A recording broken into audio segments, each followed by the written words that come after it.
Okay. Let's review. I have my first line of defense, right? So I have my intact skin or any lining. See? And if there's a breach right there, if there's any breach, the germs, I always use the word germs, they enter. And then now comes your second line of defense, right? So there's my first line. So second line of defense comes to help protect right away. At the same time, while the second line of defense, see, there's an example of my second line of defense. As my second line of defense right here, as the second line of defense is trying to protect it or contain the infection, it's already going to call the third line of defense right here. This is what you mean by antigen presentation. It's already going to call, so this is my second line of defense, my white blood cell. It's trying to eat, contain, but then it's also going to call on the third line of defense. It's really very easy, okay? The third line of defense, you have two sets of cells, your B cells and your T cells. These are your lymphocytes. These are your special forces. The third line of defense is referred to as your last. This is it. After third line of defense, there's no more. It's your last type of defense, but it is the most effective defense. You understand this so far? It makes sense, right? It's just very easy. Don't torture yourselves, but I hope, I want you to remember that MHC, that's very important for you to know because it's common, especially when you start working, okay? The MHC proteins, MHC1, MHC2. Antigen presentation, opsonization. You also have here in the second line, in addition to cells, I forgot your fever, inflammation, then the antimicrobial proteins, all geared towards calling the third line. This one, once you reach this, in fact, the second and the third, they try to work together. So now let's look at your third line of defense, okay? You have the two, the B cells and the T cells. So let's look at the B cells first. So the B cells compared to your, the third line of defense, by the way, why is it called the most effective type of defense? I'm going to get to this. Can you see? I'm going to turn on one light. There, okay? These B cells and T cells, the reason why they're the third line of defense, the reason why they're very effective is every time they get called, they separate, so they get activated, but the activated group is separated into two. One fighting the infection now, and the other one just on standby. You call them memory cells. It's the same thing with the T cells. When they get called to fight infection, they're activated, but they're separating into two groups. One fighting it now, the active group, right? And the other one, the memory. That's why we go for vaccination or immunization. This is what we take advantage of, the memory. So if you actually get the actual sickness, you already have this. They know already. They know how to fight. So this is, the third line of defense is specific. The first and second line of defense, they're non-specific. What does that mean? Like fever is non-specific. There is no such thing as a bacterial fever, viral fever. I can't tell by your fever if you're fighting bacteria or parasite or virus, right? That's why it's called non-specific. But this third line of defense, it's very specific. You don't see memory cells in your first line, second line. You only see memory cells in your third line of defense. You understand so far? So when they get activated, it's two sets. One fighting your infection now, the active group, and the other one on standby. So you notice your children, let's say, if you have kids, they in the beginning when they were babies, if they had a cough, just a minor cough, it's like it's so horrible. They have difficulty breathing. It's just horrible. But then as they get older, you notice they just have sniffles here and there. They're okay because their third line knows it already. Memory. Okay? So let's look at your B cells first. The difference between the two. The B cells provide what you call humoral immunity.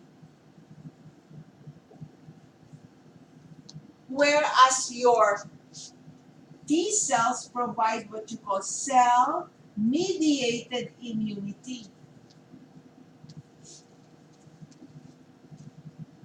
Okay? The B cells provide humoral and the T cells provide cell-mediated immunity. What does that mean? Humor means fluid. Aqueous humor, remember in your eye, aqueous humor, vitreous humor, fluid. So the B cells can only provide you or protect you against bacteria that has not entered your own cells yet. So they're protecting against germs that have not infected your cells. Once a bacteria or a germ has entered your cell, B cells cannot help you anymore. That's what it means by humoral. They're just fluid. They're in the fluid, the interstitial fluid, they're outside of the cell. Once that germ or the bacteria has entered the cell, B cells cannot help. Here comes your T cells.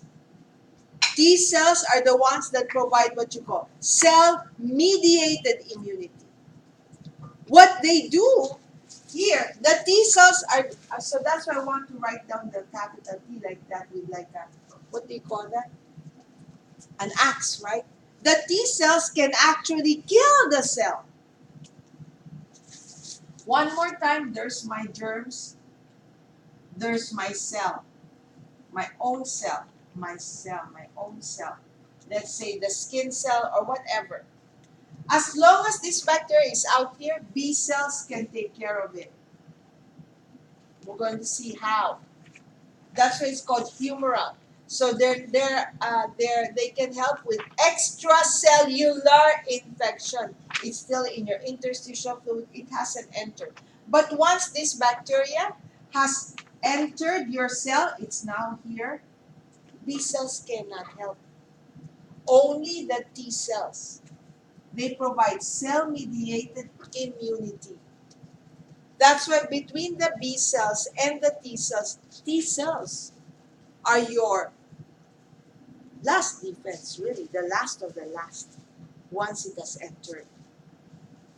Okay, so let's look at the B cells. How do they provide this, what you call humoral immunity? Okay.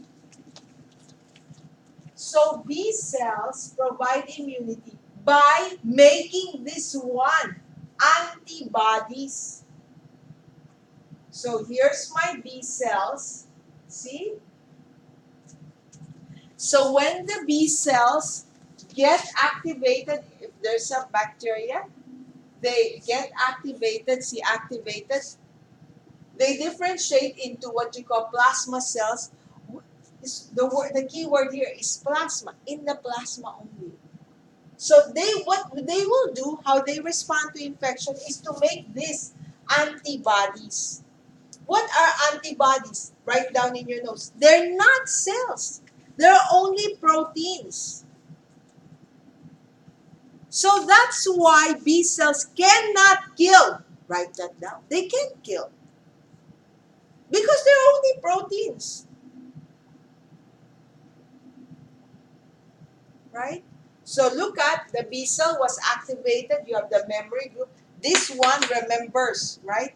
It knows now how to attack in case you get actual hepatitis or actual flu. It remembers. But the active group right now is going to make these antibodies. So, what do antibodies do? They cannot do anything. They can't help you once the germ enters the cell. But in your plasma, antibodies can help you. How? This way. Look at what antibodies do. You remember opsonization? Coating it to make it yummier. You remember that? So that the phagocytes can act on the bacteria. Did the B cells kill the germs? No. Then the antibodies, they cannot because they're only proteins. Another way that antibodies can provide uh, immunity is by what you call agglutination or clumping. Agglutination, right here. You remember the difference between coagulation and agglutination? Coagulation clotting, agglutination clumping with the mismatched blood. That's the same thing here. See, the antibodies, maybe if the bacteria is individual, it's too small. The phagocytes can see it. But you clump them together, increasing the chance for the phagocyte to see it and eat it. You understand? Did this antibody kill? No. It cannot kill. It can only increase the chance, right, of it being killed by your white blood cells. Another way is called antibody-dependent cell-mediated cytotoxicity. So here's your antibodies and activate your complement to promote that membrane attack complex to kill the bacteria. So another way is called neutralization. The bacteria or the germs have an infective surface. So not all of the surface, so there's the virus. This part of the virus is the part that's infective. So you see what the antibodies do? They neutralize, they cover that infective surface so that even though they're present in your body, it's not going to harm you because the antibody is shielding or neutralizing the infective surface. You understand? Okay? Neutralization. And then, of course, here you can call on your white blood cells. The antibodies can attract on the white blood cells so it can kill the bacteria. So, what I want you to know about your antibodies is this one. You have 5 different types of antibodies: IgG, IgA, IgM, E, and D. You need to know when they're increased, what does it mean? Have you heard of the a request for antibody titer, right? You know that they request for WBC differential, and you know when neutrophil is high, we talked about that. It's the same here. They request for antibody titer because it gives you an idea of what kind of illness you're fighting. So if it's IgG, see it's the most abundant. This is the one that we usually inherit from transferred from the placenta from the mom.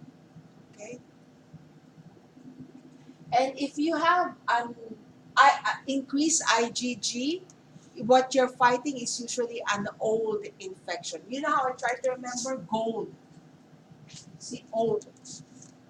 So IgG, increased IgG, usually means you have an old bacterial infection. IgA is increased in respiratory or any secretion.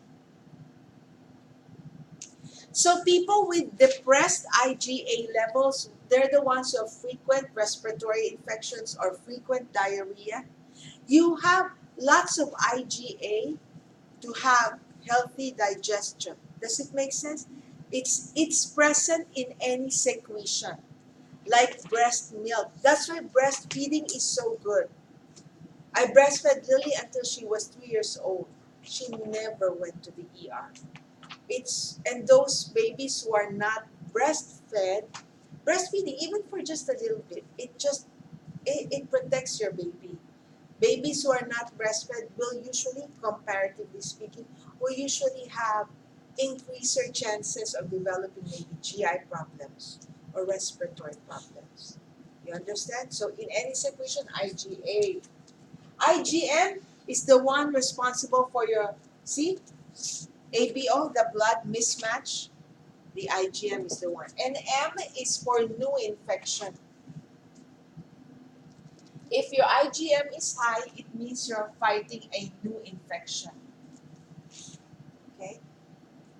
And then IgE. IgD is usually, it doesn't mean any kind of infection. It's supposed to activate all, mainly found on the surface of B cells. It's involved in activation of your B cells. So it doesn't mean anything.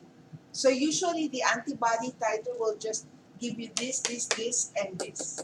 IgE, if this IgE is high, it's generally because of allergic reactions or parasite.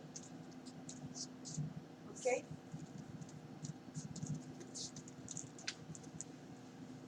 Okay. So that's how I want you to study your antibodies. So this is your see, remember your albumin, globulin? This is it. These are your globulin proteins. They're present. What made them? Your B cells. You have them all the time. What did you say was the IgD? D doesn't mean it's supposed to activate all these other B cells. So it's really not even included in an antibody titer. Okay? Usually we just ask for GAME, the gain. Okay? Next, your T cells. You have any questions on the B cells? Do B cells kill? No, because what they make are called antibodies. Are antibody cells?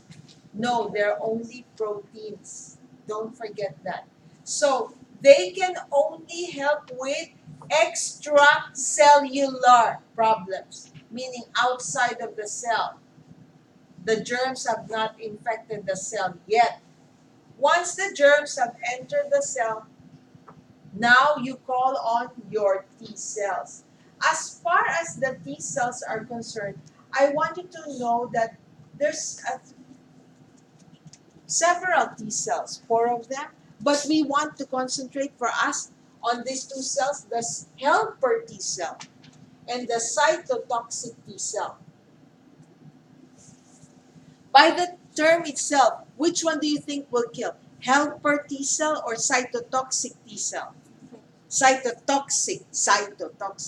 So this is the one that actually, see, it releases cytokines, cytotoxins to, see, it's the one that kills the pathogens. See, the cytotoxic T cell is the one that will kill the pathogen. So these T cells, the T lymphocytes, they all look the same under the microscope. I want you to remember this. They identify this, especially when you get to when you will have AIDS patients. Okay, the T cells are identified by what proteins they have on their cell membrane. That protein is called the CD protein, cluster of differentiation. So here, the cytotoxic T cells, what they have are the CD8 protein. Cytotoxic. You see 2 O's there? So that's how I try to remember. The 2 O's have the CD8 protein. And then the helper T cells have what you call the CD4 protein. And see, the letter H is like the number 4. That's how I try to remember. You understand? One more time, we have 2 important T cells. The helper T cells, which is identified by these CD4 proteins. That's what they have on their cell membrane. And the cytotoxic T cells identified by the CD8 proteins on their cell membrane. Okay? These proteins on their cell membrane is what is being attacked. by some very important viruses, because that's how they identify or they call. So we know the function of my cytotoxic T cell. It's the one that can actually kill. But I want you to look at this picture. What is the function of the helper T cell? Just by the word itself, it shouts help. See? It shouts help, and when the cytotoxic hears that, then it does its job. I like this slide to remind you guys that the cytotoxic can only do what it does if it's called by your helper. This is what you call, what's that? I forgot now. It won't, because it's going to kill. So it won't do it unless it's told. To be sure, this is the one that's guaranteeing this, that yes, for sure there's an infection, so go kill. If it's not an actual infection, then this will not do it. It will stay like that. You understand? So this depends on being called, but if it's not called, it won't do it. So is it with AIDS or the helper cell? Yes, very good. The AIDS, the HIV virus, that's why it's deadly. Because the AIDS targets this. And look at the impact. So that's why with AIDS people, they always ask for CD4 and always CD4 count. What is the CD4 count of our patient today? Because the AIDS, the HIV targets this. Can you imagine? If the CD4 count is low, who will call? Even if AIDS patients have normal, healthy levels of this CD8, can this do anything? No. It will not. It has to hear this one. It only listens to CD8, to CD4. So that's why with AIDS, they won't die from the AIDS. They die from overwhelming infection. You see, infection. Because why?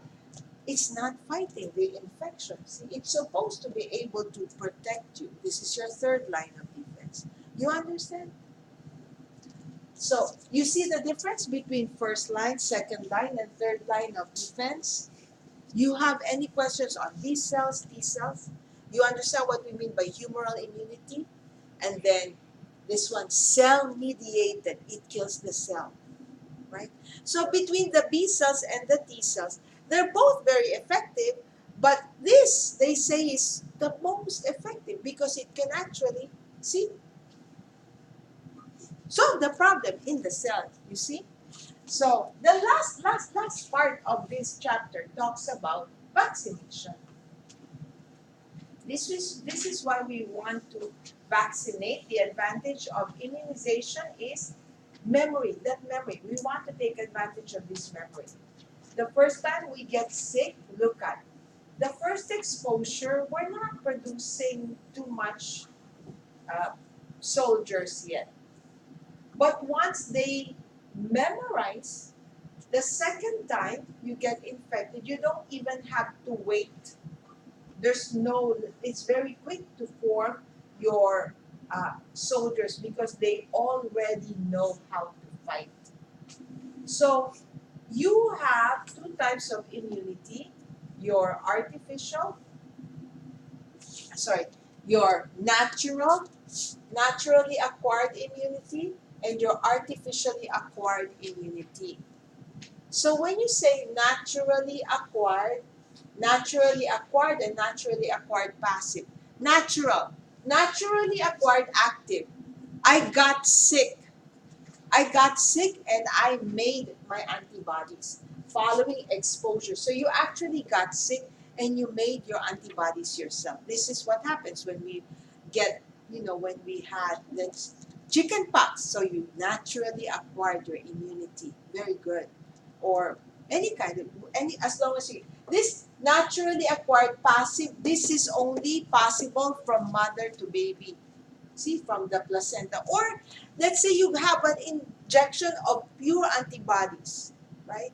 Some people will have immunoglobulin G injection, or you give them purified antibodies. If you give them purified antibodies, it's a passive. You're just receiving a gift, natural. Okay? How about this artificially acquired active? This is your immunization. So, vaccination.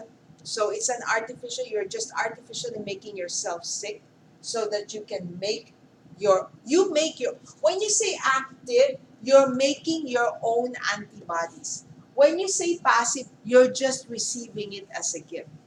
That's the best way to remember. Active, I'm actively making it. Passive, I'm just receiving it. For your test on the lymphatic system, your next test will just be only lymphatic system. So the test on Wednesday is cardiovascular, the heart and blood vessels. And then the next test will just only be lymphatic system. Just this one chapter.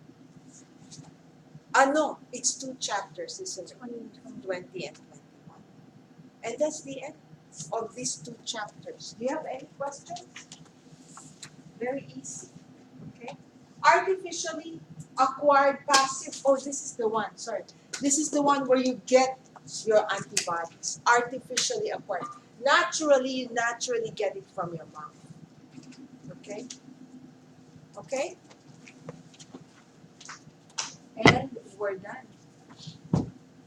Do you have any questions? What do you think? It's not that hard. The lymphatic system is not hard. It's mainly immunity. Okay? Okay, so don't forget my pointers for you, okay? Be sure you know how to trace the flow of blood. You know, include your valves. Be sure you're able to compute, study your pacemaker, and then the flow of blood through the valves. You should know pulmonary circuit, systemic circuit, and then your cardiac cycle. So there will be a picture, expect a picture of that cardiac cycle, and I'll say, use an arrow, point to where do you think is the systolic, ventricular, where's the P wave, the Q wave, where's isovolumetric contraction, isovolumetric relaxation. Give one specific condition that will affect the preload, the afterload, cardiac contractility, and then you predict the result of that condition that you're using. Let's say in the afterload, maybe I'll say stenosis or hardening of my artery. Predict the result. I predict that my heart will enlarge maybe, right, from their stenosis. So you predict. Then you should give me effect on the following on the cardiovascular, on the heart. Will it be inotropic or chronotropic? Let's say atherosclerosis. Will it produce an inotropic, or what is inotropic? Pumping. Chronotropic, the rate. So atherosclerosis, I predict positive, inotropic. Okay? Hypovolemia. How about, let's say, acidosis?